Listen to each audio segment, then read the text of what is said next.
Mozambique update. As of yesterday, more than 100 people were injured as the 7-day demonstrations began.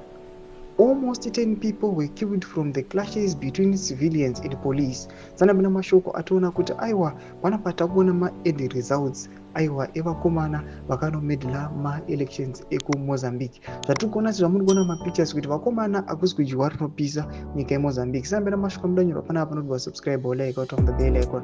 Tipinda pahedho yavo mudanyora chiti auto gas were granting free entrance to motorists. All Frelimo party offices were closed, but about 3 were burned, while party official residents were also touched on fire. 3 police stations were burned, particularly in the northern districts. All major roads and highways were blocked by demonstrators, and no sign of vehicle movement from 8 a.m. until 3 in the afternoon. All airports were non-functional, including ports on the seas. All major towns and cities responded with massive demonstrations across Mozambique. Resano Gracia border is between South Africa and Mozambique. So deadly clashes between civilians and police.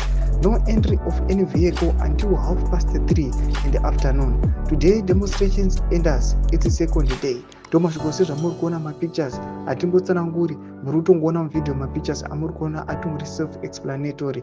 Zvitiko zviri kuitika munyika yeMozambique as a result yevakomana vari kuonekwa kunzi aiwa they want to remain clinged on to power, but zviri kunyatsokuonekwa kunzi vakomana ava they did not win those elections. Tudze mafungiro enyu munoti kudii pamusoro pechitiko ichi. Zvinoonekwa kuti aiwa kunyange the regime iri questioned kuti why is it vachiita zvinhu zvakanyanya kushata kudai. Pinda comment section mendudze mafungiro enyu. So subscribe or like, turn on the bell.